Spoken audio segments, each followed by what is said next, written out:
Oh my gosh, AP chemistry is so hard. I mean, honestly, look at this. Intermolecular forces, Vesper models. I mean, I guess I understand that intermolecular forces are what hold molecules together, and that Vesper models show how atoms in a molecule are arranged. But what the heck is a dipole moment? Ugh.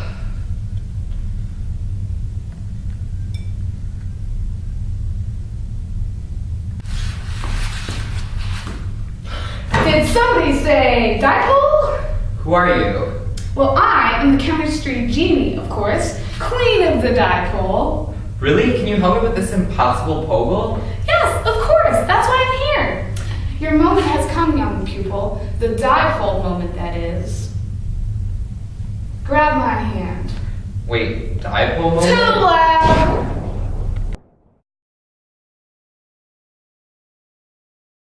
The more electronegative an atom is, the more negative, the more pull it has on its electrons. Let's look at a molecule of water. We know that one molecule of water has 2 hydrogen atoms and 1 oxygen atom. Because each hydrogen atom has 1 valence electron and oxygen has 6 valence electrons, we know that this molecule has a total of 8 valence electrons. These electrons account for the bonds and charges of the molecule. But first, let's look at how the atoms are arranged. From the Lewis structures and the quick review that the Chem whiz gave us, we know that the most electronegative, in this case oxygen, is in the middle. Then, the hydrogen atoms are distributed around it. Then what do we do with all these electrons?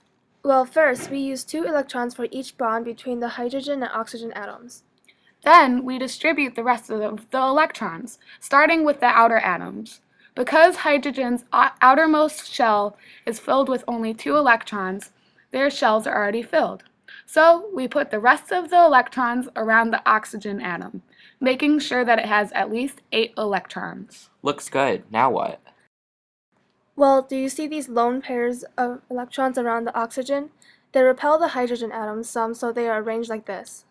Then, because oxygen is so electronegative, the electrons from the hydrogen-oxygen bonds are drawn closer to the oxygen atom, making a polar bond. Wow, look at all those electrons around the oxygen atom. I know, right? Well, electrons have a negative charge, so the negative charge is concentrated around the oxygen atom. And because the molecule isn't symmetrical, the polarity doesn't cancel out, so the negative charge of the whole molecule is in fact concentrated around the oxygen. We denote these concentration of charges with this funky arrow we call a dipole moment. So then, is the head of the arrow always pointing to the negative side? Yep, then we cross the other end.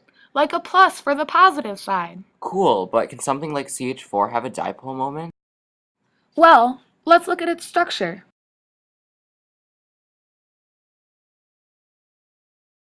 As you can see here, this molecule is symmetrical. All the atoms surrounding the carbon are hydrogen, so they all have the same electronegativity, or equal pull on the electrons. This means that the polarity of each bond is the same. So because it is symmetrical, the polarity of each bond cancels out. So we can say that CH4 does not have a dipole.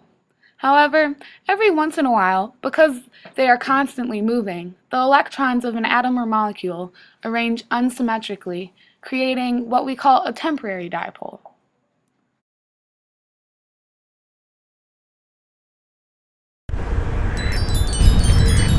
Whoa, what are we doing here? What is this place? This is what we call the Bethanol potassium incidium.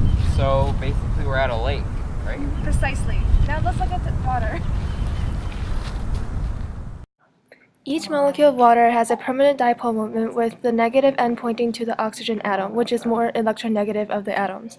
The pole of the proton in the oxygen atom creates an imbalance between the atoms so as to create something we call polarity. One side then is more positive than the other, making the other become negative. When more than one water molecule comes close enough together, the positive side would be attracted to the negative side. See, that's what's happening in this lake. Positive and negative, then water. Cool, so molecules that have different electronegativities have dipole moments, right? Exactly. And then the ends with opposite charges would attract, forming dipole-dipole bonds. Oh wait, there's more. It just so happens that water is one of the molecules that has the special criteria needed to be the strongest IMF, hydrogen bonding. Cool, so what exactly is hydrogen bonding? Well, let's take a closer look.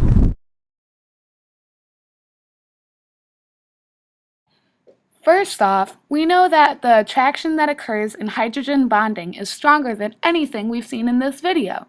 Stronger than dipole-dipole and stronger than LDFs. It's the strongest of them all. More specifically, hydrogen bonding is when the element hydrogen bonds with any of these three elements, nitrogen, oxygen, or fluorine. Just think NF. Do you mean NOF? Same thing. But not just any molecule with nitrogen, oxygen, or fluorine can hydrogen bond. They have to be part of a polar molecule and have an unshared pair of electrons around either the nitrogen, oxygen, or fluorine atoms. Do you remember when we were at the lake? We were surrounded by water molecules, just like this one here. And don't forget that because oxygen is the most electronegative atom in a water molecule, the electrons are drawn towards it, creating this dipole moment. Yup, then the hydrogen of one water molecule can form a hydrogen bond with an oxygen of another water molecule. Because oxygen is so electronegative, the hydrogen electron is practically taken off, leaving the hydrogen atom to act as a proton. This means it can temporarily bond with the negatively charged oxygen of both molecules. That's right, and remember both molecules don't have to have a hydrogen atom in order to hydrogen bond. Only one needs a hydrogen and the other needs one of the NOF elements with a lone pair of electrons. Here are some examples. I think I get it now.